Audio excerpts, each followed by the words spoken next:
Before I laugh tonight, a war is being waged, a cosmic war between light and darkness, between the myth of creation and the myth of death.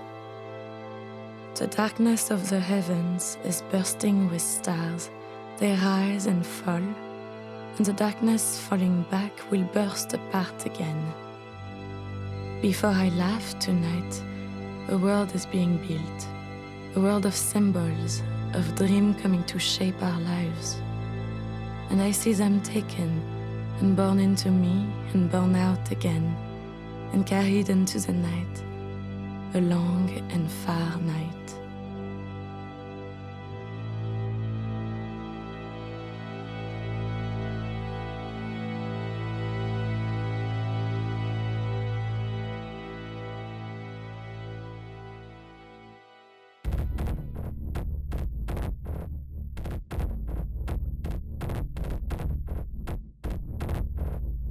Once in a dream I saw King Death, and from his fingertip men saw flow poison, and cold, and plague, and blood.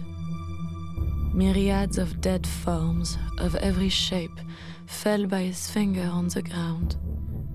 Myriads of strong limbs of every hue fell by his mace, and hisses and groans. Now he cast up the corpse of a man and flung the ghastly head of a long distance to strike a dead tree in the forest. And on the dead arms hellfire shone. Thunders from the gulfs of hell rolled, and the leaves were shivered by the wind. Then came the evening, and his finger glided the buried figures scattered, and rose like phantoms from the gulf. They flew through the portals of sleep, out of our reach and reach of thought.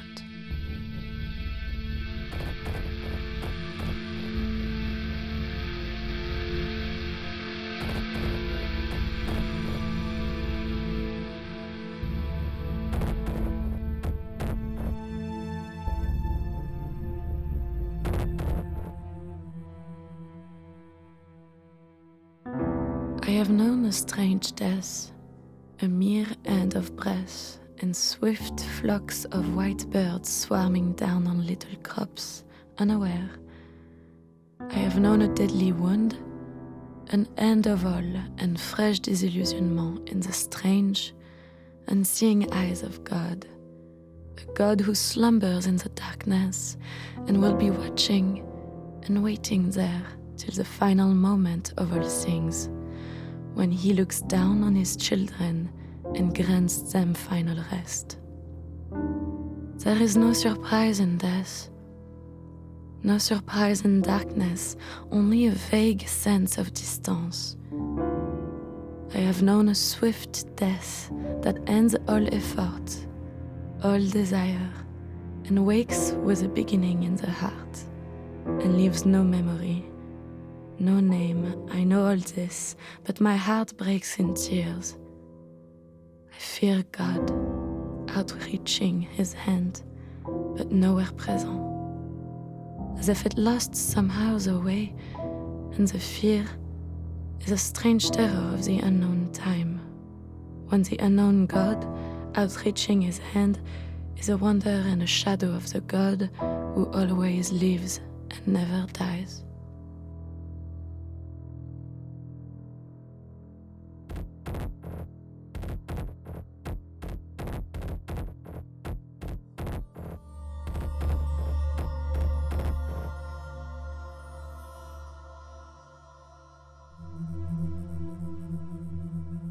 I have known the white, unfurling universe when it was a winding gold of a dream. I have known the swift unfurling of stars when they were the precious, mysterious gems of the sky. I have known that curious, strange bliss, this silence in the listening ear, this rapture of scattered lights, this surging of the planets in the dark, and in the sense of the earth rolling darkly, steadily. I have known this mystery of night, I have known the sullen haunts of the stars.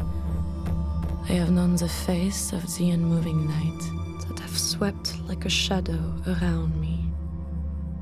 And I have seen the monstrous, unknown things that the night winds bring me. I have passed through the clouds on their wind-driven crests, and I have been in the purple night.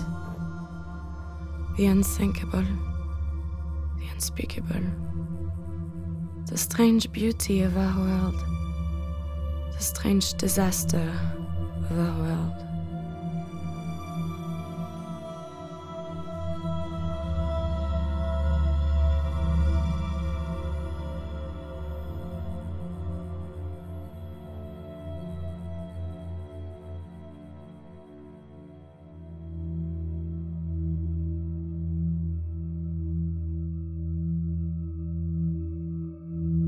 I seem to glide on air. I'm safe and warm under these blankets spread about me. So the night is having its way with me, and I fear I shall die before I wake. I can feel a presence coming over me. I shall obey it gently. I will sit quietly, and soon, sweet friend, you'll know why. And if you'll only find me when you're ready, there I am. The stars have a soft and silver light. Their shadows sweep about the moonlit sky. Their lights are fading. The moon has turned to gold. The last gleam of sunset burns away. Love is a fleeting shadow.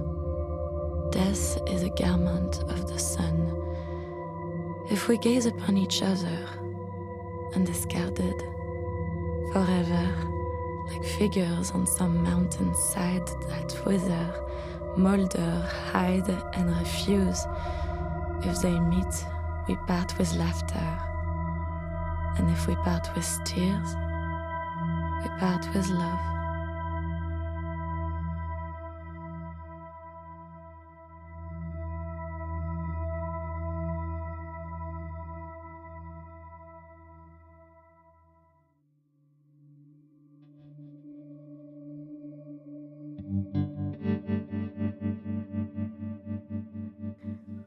I was alone in the great emptiness, an immense peace that was spread in the void, and the white moon moved on slowly until her full round body hovered over the dim horizon like a silver island in a stream.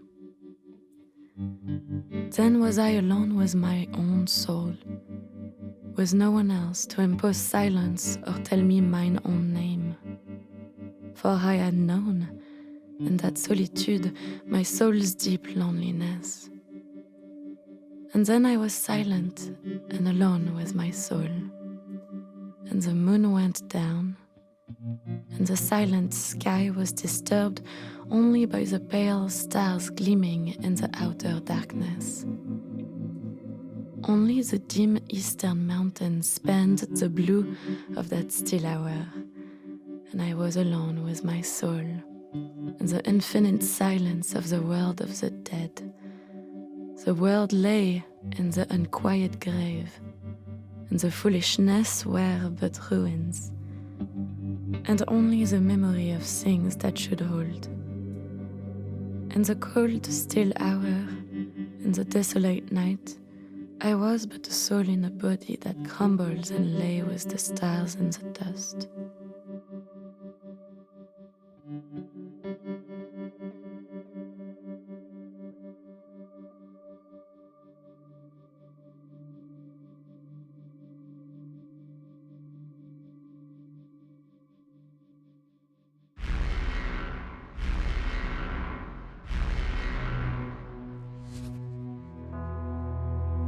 You have no knowledge, only an urge for the endless now, and a starry mind which pines not for what may be, but carries you onward to the place you desire.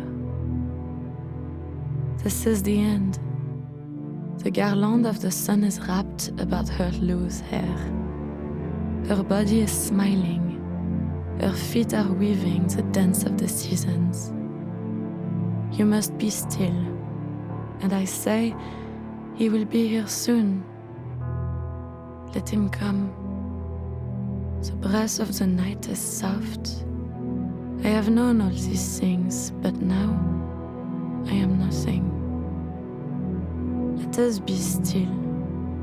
The future shall come, and it will not be long. I know it is not wise to be eager and ambitious, but to let the years go by in a kind of hush and haze without any trouble, or any words said to make the dead alive to a fairer and better earth.